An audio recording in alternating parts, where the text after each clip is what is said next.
mungkin setelah tenang dulu, ya setahun 2 tahun, ya silakan bermohon ke Mahkamah Agung lagi, meminta maaf, dan tentu menentukan sikap yang baik, berjanji supaya tidak lagi melakukan hal seperti ini. Ya barangkali dengan seperti itu mungkin saja ya Yang Mulia Ketua Mahkamah Agung bisa memaafkan itu. Tapi saya sudah konfirmasi dengan pihak yayasan, pihak kampus yang bersangkutan tidak pernah kuliah di situ. Nah, jadi kalau benar itu terjadi, ya ini luar biasa ini. Dia berani berkoar-koar di ruang. Ada sebuah sikap yang tidak terpuji, yang seolah-olah diduga menipu kami dari KAI, maupun juga menipu pihak kampus tertentu, yang seolah-olah yang bersangkutan adalah alumni dari kampus ini. Ya kita berharap saja mudah-mudahan ya kebenaran terkait dengan dia memiliki ijazah sarjana hukum itu ada. Tapi kalau tidak ada, ini luar biasa sekali. Ini betul-betul, saya kira Bung Firdaus supaya jangan adu di antara kita. Kalau memang tuh ada teman-teman media yang datangi Anda, tunjukin saja. Yuk punya ijazah. Ini S1 saya nih. Ini S2 saya nih. Ini S3 saya nih. S1 dari kampus ini, S2 dari kampus ini, S3 dari kampus ini. Silakan teman-teman media, silakan pergi cek di kampus masing-masing. Saya terdaftar atau tidak di kampus itu. Nah, begitu.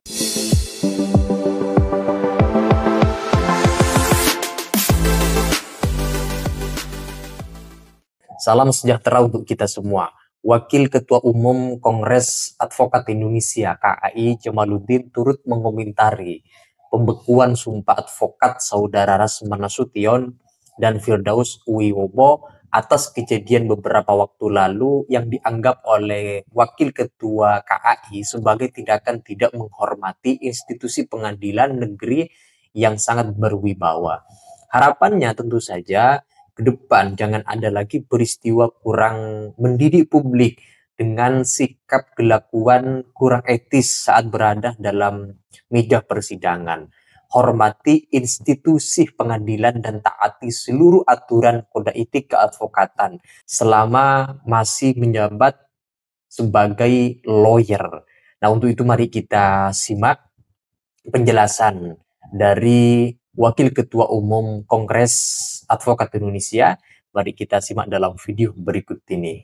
Menurut saya, apa yang dilakukan oleh Mahkamah Agung Republik Indonesia yang kemudian memerintahkan Pengadilan Tinggi Banten dan Pengadilan Tinggi Ambon untuk membekukan bas dari rekan Firdaus Wibowo dan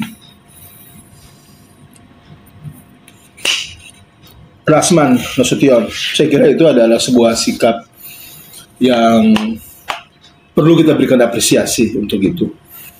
Karena kita tidak mau ke depan ada lagi sikap ataupun tindakan dari rekan-rekan ataupun siapa saja yang kemudian tidak menghormati peradilan maupun juga tidak menunjukkan sikap baik, sikap hormat terhadap peradilan. Itu kan pada akhirnya nanti akan menjadi presiden buruk. Jadi kami memberikan apresiasi untuk itulah. Dan sekaligus ini juga menjadi pembelajaran untuk yang lain. Agar ke depan kita bisa berhati-hati dalam menjaga sikap maupun juga attitude kita. Jangankan di peradilan, tapi di mana saja itu perlu. Support, memberikan dukungan dan apresiasi untuk itu. Membaca dari penetapan dari masing-masing ini, sebetulnya menurut hemat kami karena memang tidak ada klausul yang memberi ruang untuk apakah kemudian dikasih batasan tertentu setahun, 5 tahun, 10 tahun, 15 tahun atau 20 tahun berlaku penetapan ini. Tapi karena tidak ada sehingga saya kira ini sudah menjadi final.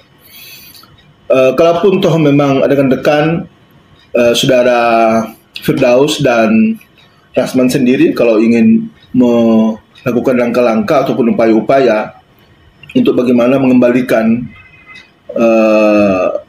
eksistensi mereka sebagai seorang advokat, ya mungkin ya karena ini juga kita juga belum terlalu menelaah lebih dalam soal penetapan ini, sehingga barangkali yang bisa itu adalah mungkin memohonkan lagi, mungkin dalam kurun waktu tertentu mohonkan kepada Mahkamah Agung untuk kemudian BAS-nya itu bisa diberlakukan, ya tentu pasti ada prasyarat dan lain sebagainya. Nah itu baru ya bisa saja itu akan ada pemaaf dari situ, dan bisa saja kemungkinan itu terjadi. Dan untuk itu kita berharap sebetulnya dari awal itu mesti harus sudah dilakukan sebenarnya, sehingga tidak sampai menimbulkan penetapan dari pengadilan tinggi terkait dengan pembekuan BAS itu sendiri.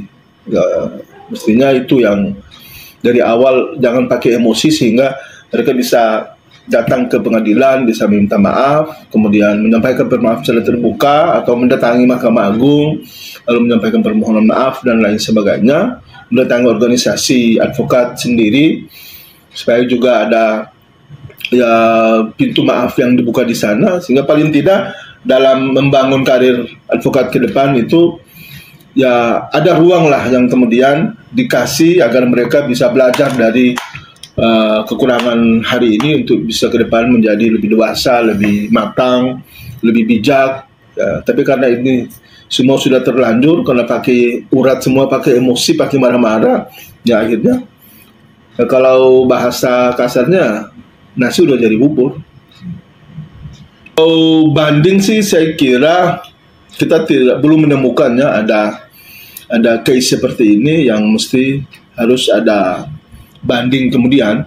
Akan tetapi seperti yang tadi kami jelaskan, mungkin setelah tenang dulu ya setahun 2 tahun, ya silakan bermohon ke Mahkamah Agung lagi meminta maaf, dengan tentu menunjukkan sikap yang baik, berjanji supaya tidak lagi melakukan hal seperti ini.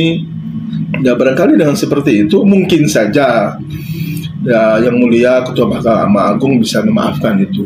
Tapi rasa-rasanya kalau dalam waktu dekat ini sepertinya agak berat lah. Ya udahlah, nikmati saja lah. Mungkin bisa pulang kampung, bisa bikin kebun atau mancing, atau barangkali ya apa kek.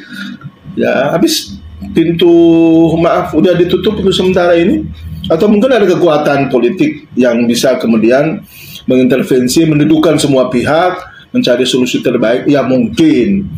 Tapi ya kita tidak tahu ya bagaimana Mahkamah Agung sendiri, bagaimana Yang Mulia para majelis hakim, suasana batinnya, kemudian bagaimana juga dari teman-teman di parlemen juga, apakah mau mengintervensi, mau memberi sikap, memediasi ini atau tidak. Itu semua akan tergantung kepada bagaimana Bung Rasman dan Bung Firdaus sendiri pada pandai membawa diri, supaya ya ada pengasihan lah. Kalau enggak ya susah juga. Ini menurut pandangan saya saja. Kalaupun toh ya mudah-mudahan, namanya manusia ya kan tidak ada yang sempurna lah. Kalau mereka menyadari bahwa ini adalah sebuah kesalahan dan mereka hilaf, mereka dengan sadar, dengan penuh rasa bersalah yang dalam dan mau meminta maaf, ya mungkin saja dimaafkan. Tapi ya itu pun kita belum tahu ya. Tapi namanya usaha ya sudahlah. Jadi saran saya begini, Bung Rasman dan Bung Firdaus, nggak usah lagi lah mengklarifikasi kemana-mana lagi lah, nggak usah menongol-nongol di media apa lagi, udahlah. Saat ini tugas Anda berdua itu adalah menyadari, meninsafi diri, kan apalagi mau masuk bulan puasa lagi nih, ya udah persiapan diri untuk mengikuti bulan suci Ramadan nanti, ya banyak sholat, kemudian banyak berdoa, banyak sujud, minta ampun kepada Allah, kepada Tuhan Yang Maha Kuasa. Mudah-mudahan dan seperti itu memperbaiki diri, memperbaiki sikap ke depan, ya akan ada perubahan-perubahan ke depan yang bisa saja itu terjadi kan, kalau Mahkamah Agung mau berbaik hati untuk itu. Sebetulnya jujur bahwa kami kecewa berat dan kami merasa ditipu sebenarnya, kalau memang itu benar bahwa terkait ijazah palsu itu. Kalau saya tidak salah dengar, katanya beliau itu kan alumni dari Ibnu Khaldun. Saya nggak tahu nih Ibnu Khaldun yang mana nih. Kalau yang di Jalan Pemuda, saya kebetulan juga jadi dosen di sana. Saya sudah konfirmasi dengan pihak yayasan, pihak kampus, yang bersangkutan tidak pernah kuliah di situ.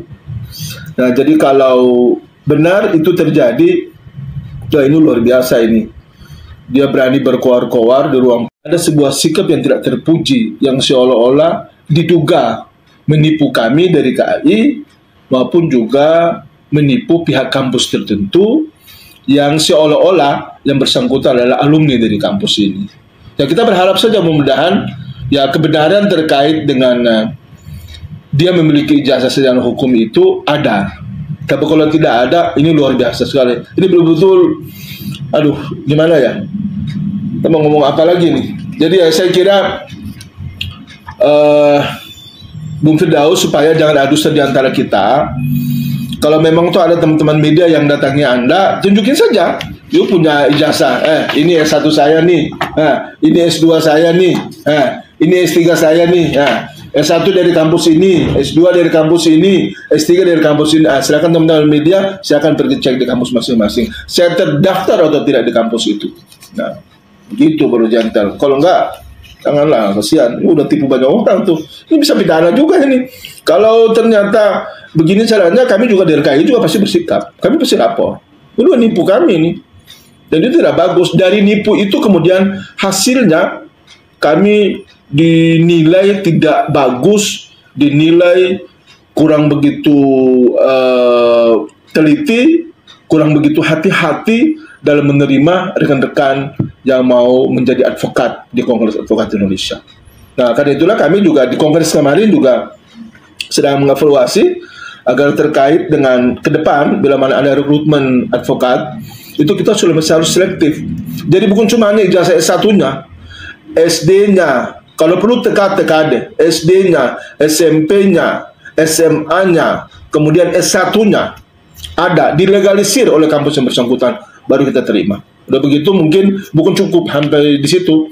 Kalau perlu kita ngecek lagi kembali ijazah yang bersangkutan di kampus itu. Kita datangi di kampusnya, datangi dikti, benar nggak orang ini dia terdaftar di situ. Supaya jangan sampai hal-hal seperti ini terjadi lagi. Karena ini bukan cuma pertama kali terjadi, udah terjadi sebelumnya lagi oleh ada lagi lah orang. Aduh, cuma umumnya pada hebat-hebat semua sih. Jadi ya udahlah, nggak usah lah. Jangan begitu lagi lah.